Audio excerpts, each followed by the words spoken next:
Hello, my fellow nerds and ne'er-do-wells. I've missed you. It's been about a week since we spoke, and in that time, I have learned a lot about Linux. I'm going to see if I can describe what I've learned to you, and if I mess up, feel free to let me know in the comments below. This is a collaborative effort, so collab with me, please. I'd appreciate it. So in our last video, we talked about basically how everything on a Linux system is a file. Well, if everything's a file, you're going to need to know a lot about file management. Let's go ahead and dig into file management a little bit more. Now let's talk about the Linux file system before we proceed.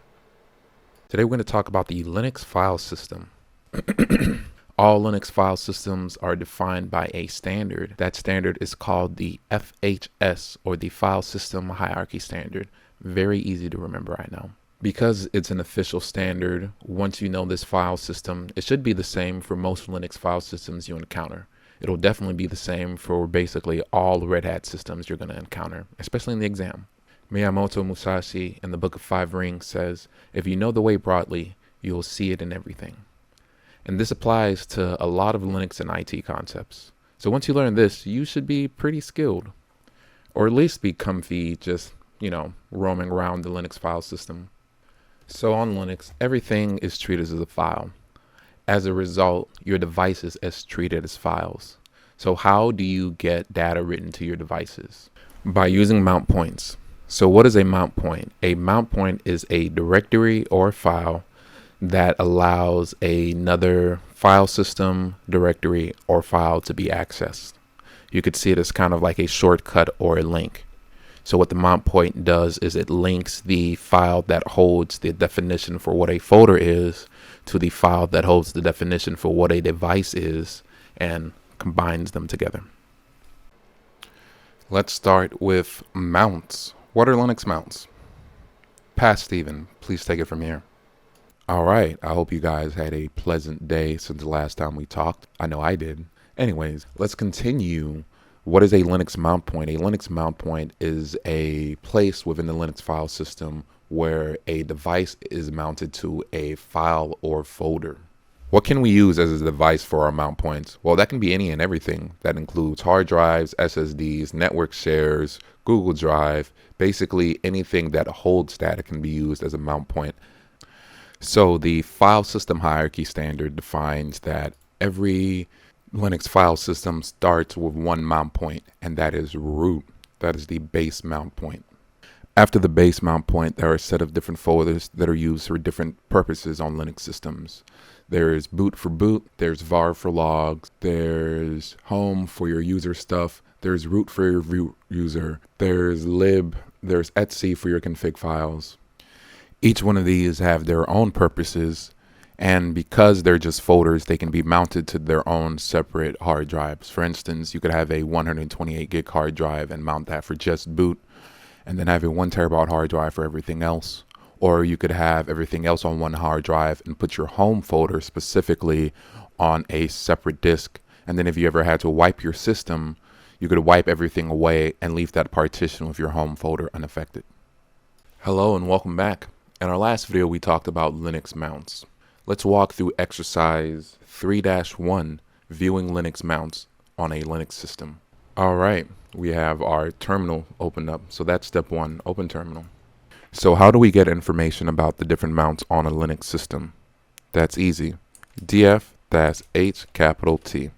And you'll see it lists some information there about your mounts. This is all very good info. For instance, it lists information about the mount point itself. So you can see /dev/run root. It also lists the file system type. So you can see FXS. It shows you the size of the mount. It shows you the amount used. It shows you how much is available.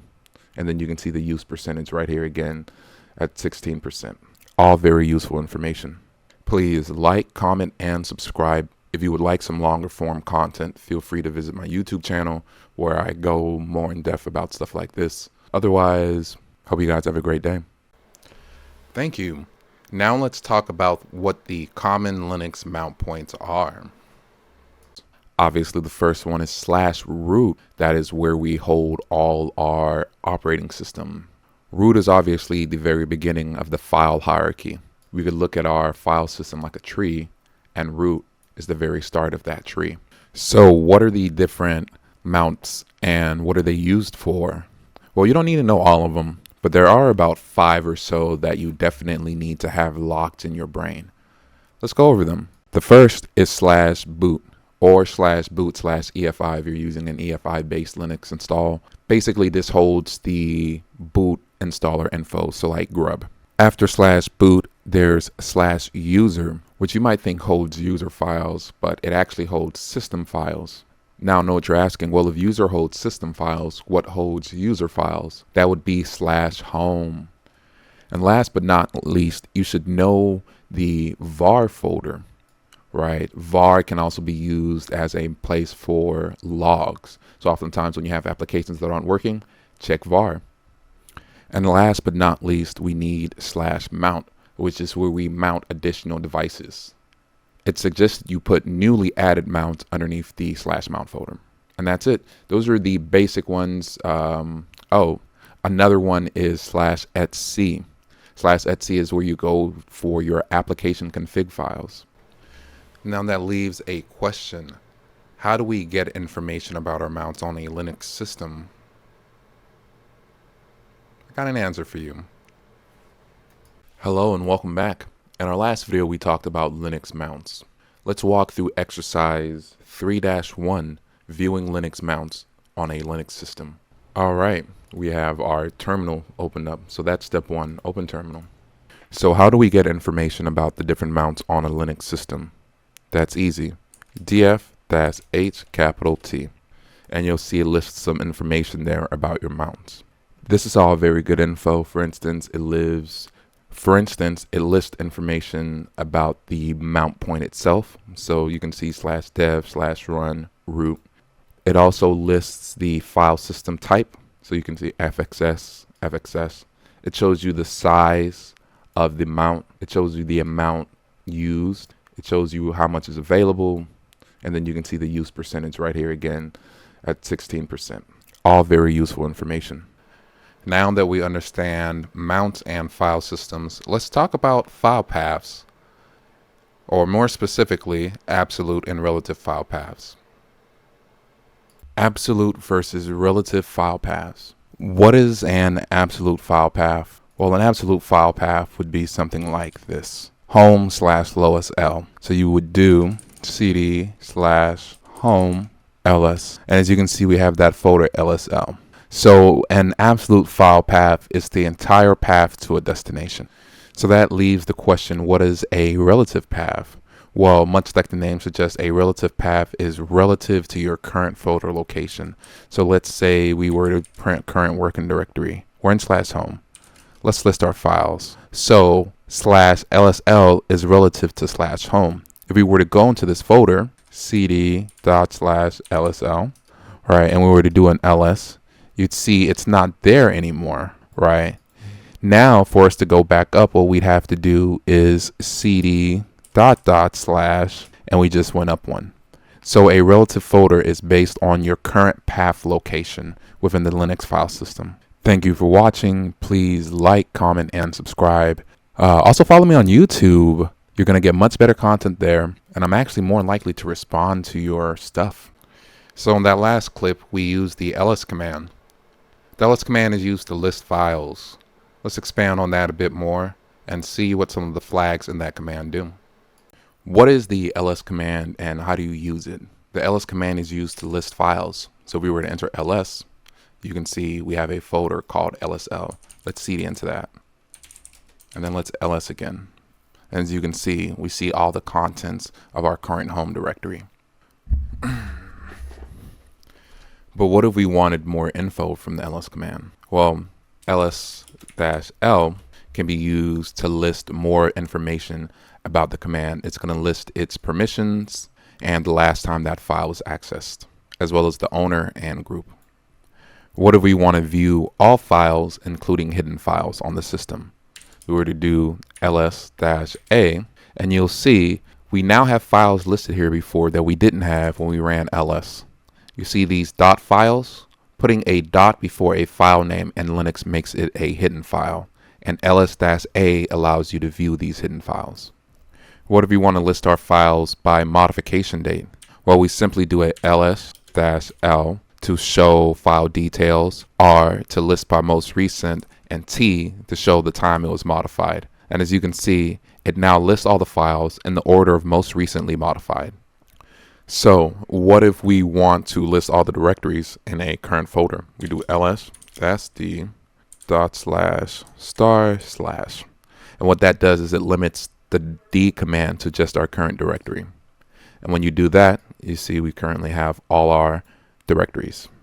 And what if we want to list all the contents of a current directory, including its subdirectories? We would do ls-R, and what that does is a recursive ls, so it shows us all the folders, and then it shows us all the files in all the folders like that. As you can see, all these other folders are empty. So the only one that popped up is our current folder, that dot right there. Please go ahead and like, comment, and subscribe, and tune in next time for the next. One thing you're going to have to know how to use on any computer, even if it's not a Linux system, is to copy files. Linux makes it pretty easy. It uses the cp command. Let's expand on that. Past Steven, you have this with examples. All right, let's talk about the cp command. cp is used to copy files and folders from one destination to another. cp is pretty easy to move. First, let's list our files. As you can see, we have 3 files in one folder here. What we can do is cp file1 to /tempdir, and then when we ls/tempdir, you can see the file was copied there. What if we want to copy a folder? Well, there is a flag for that. To copy a folder, we do cp/tempdir to /tempdir. And you see it errored out because it is directory. So for us to make this work, we hit the -r flag, and then when we ls/tempdir, you can see we now have that folder in there.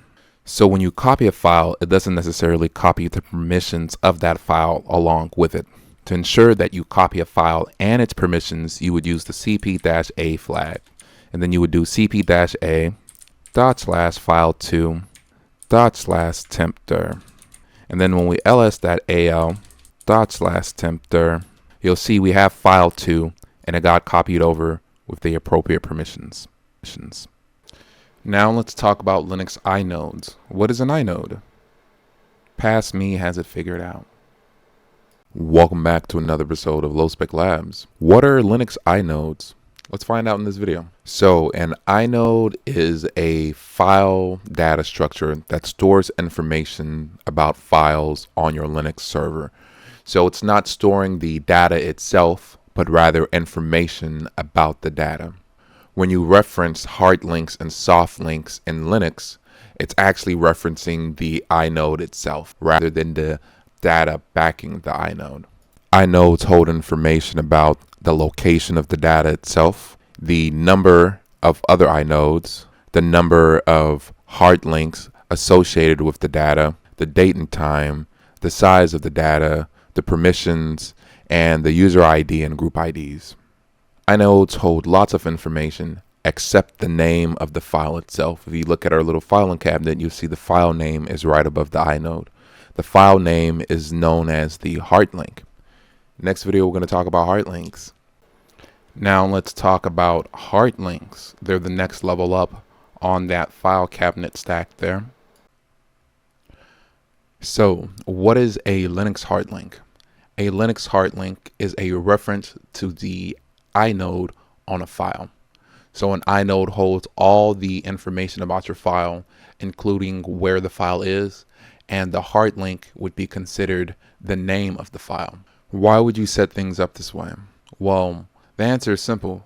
You can have data on a file, and you can have multiple hard links attached to that data. Because of that, you can reference that same piece of data in multiple places on your system.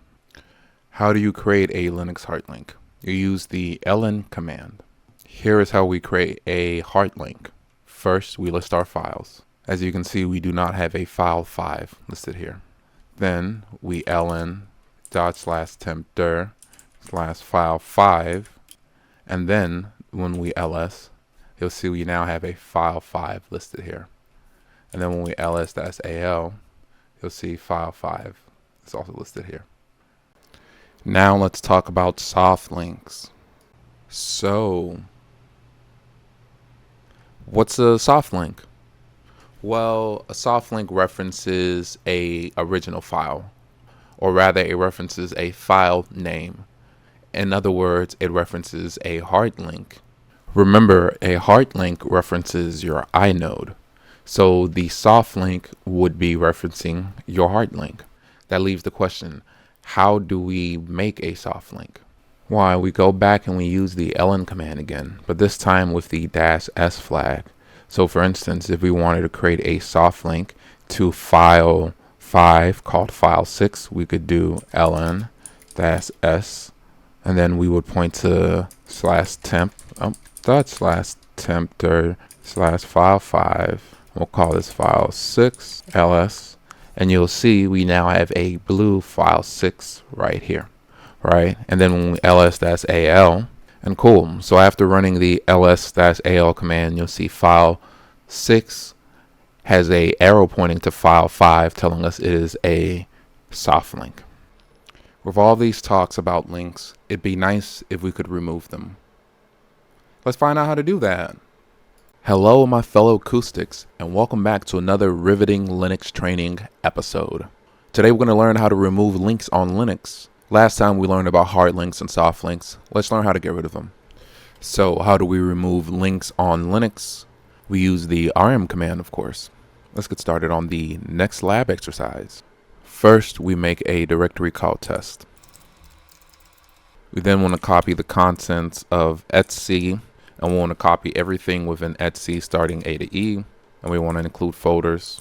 And then when we copy that to /tester, so you can see we copied everything, and let's confirm /tester. As you can see, we have files in there now. Now let's create a soft link to that directory. So we do ln-s /tester, and we shall call this test link. And then when we ls, you can see we now have test link listed. That leaves the question, how do we delete that soft link? So that raises the question, how do we remove that link? Why, we use the rm command, of course. So that would be rm./test link. And then we ls, and as you can see, test link has been removed. If you're following along, I'm using Sander Van Voigt's, I'm pretty sure I said that wrong, Van Goyt's, whatever. I'm using his EX200 training guide. So this is lab exercise 3-4. Walk through it with me. I'm not following it exactly, but it follows the same steps or objectives. So thank you. If you're following along, I'm going through Sander Van Voigt's RHCSA EX200 Linux training guide. Exercise 3-4. First log in and open the shell. We're then going to create a hard link to /etc password. Operation not permitted. We need to be sudo. There we go. And then we can do the same thing, but with a soft link for etc password. Let's see, file exists. So what we have to do is call it password link. There we go. They then want us to create a new file and then create a hard link to that new file and call it new link. And then we ls, and you can see we now have a new file and new link listed there. It then wants us to do a ln-s to make a new symlink, a new file, and we call this new symlink. And then we'll ls again, and you'll see we now have a new symbolic link that only ls-l is pointed to new file. What happens to that symbolic link when we remove new file? Let's find out. We do rm new file. Now when we ls-l, you'll see the symbolic link is broken. And we can confirm that by trying to cat that file. So if we were to do cat new symlink, it says no such file or directory. But if we were to do cat and new link, which was the hard link we made earlier, we get nothing because the file is empty. We didn't put anything in there. All right, so that's lab 4. See you next time for lab 5, where we talk about tar, which is tape archive. The next skill they want us to have is being able to archive and compress files. It turns out those are two different things. I was not aware of that before I started reading, but I am now. First, let's learn how to archive a file. What is the tar command? Tar stands for tape archive. It's basically used to take all your files and put them into one archive for convenient storage, transport, and obviously archival. I said that word too many times. When you're managing Linux systems, you'll be expected to know how to create archives, list the contents of archives, extract archives, as well as compress and uncompress archives. Let's get started on that. How do we create an archive? Well, let's look at our help command. So we can do tar --help grep create. So we use -c to create, and then grep file, and -f to define the file. So it should be tar -cvf, because we want to see how it's compressing. And then we do /tester for our source. So with tar, we put in our destination first. So it would be test archive.tar, and then we put in our source, which is /tester. And then when we ls, we now have test archive.tar. And that's how you create an archive. Then let's learn how to extract files from that archive. In our last video, we created an archive file, testarchive.tar. How do we uncompress it? Let's find out. To extract files using the tar command, we use the -x flag. To extract files into a destination folder, we also have to use the $C flag. Let's walk through an example of that. In our last video, we made an archive. Let's uncompress that archive. /test archive, and then we want to specify our destination folder, which is going to be so that would be tar-xvf /test archive /tester -c /tester. Alright, and that's it. So remember, to extract files, you use tar-x flag, and then to extract files to a destination folder, you use tar-xvf -c, and then you point to your destination directory. So we know how to create an archive, how to extract files from it. How do we compress an archive? Let's find out. How to compress files using the tar command. Yet another tar video, boys. Truly, this is riveting content. At least for me it is. I don't know about you guys. Somehow though, the views, the likes, and the comments are still coming in. You either really enjoy this content or you're obsessed with me. Either which way, I appreciate your attention. Please continue to check in and support me. So, how do you compress files using the tar command?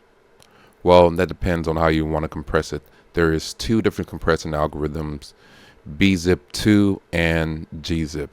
Why would you use one over the other? Honestly, I have no clue. As far as I can tell, they compress things down at about the same ratio, and they take just about the same amount of time to compress it.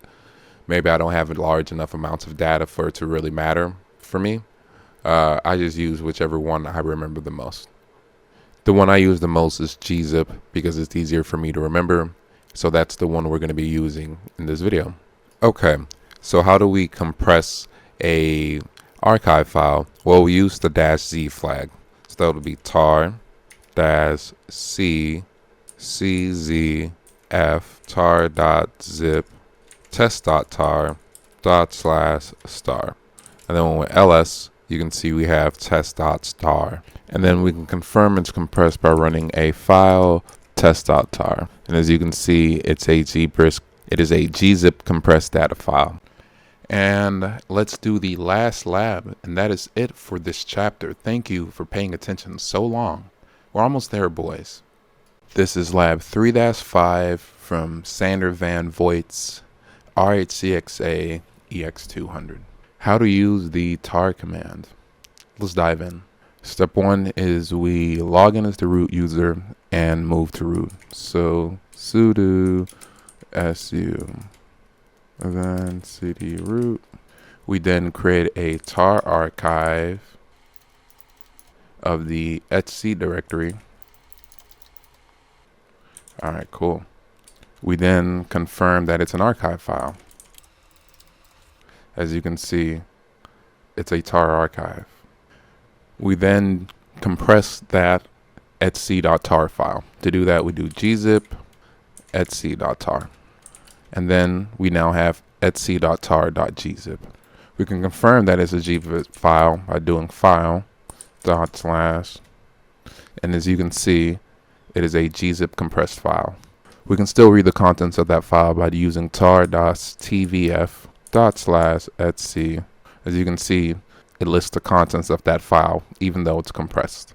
Now let's extract the contents of that file. We can do that using tar-x to extract vf / etc.tar etc/hosts. Then only ls-r, you'll see we now have an etc folder, and underneath that etc folder we have a host folder. So we extracted xc hosts from this gzip file right here. We can then unzip that file using gunzip / etc.tar. And then when we ls, you'll see the files change, and we can confirm that by doing / etc.tar. As you can see, it's now an uncompressed regular tar archive. We can also use tar to extract just a single file. An example of this is extracting just a password file from that archive. Let's walk through that.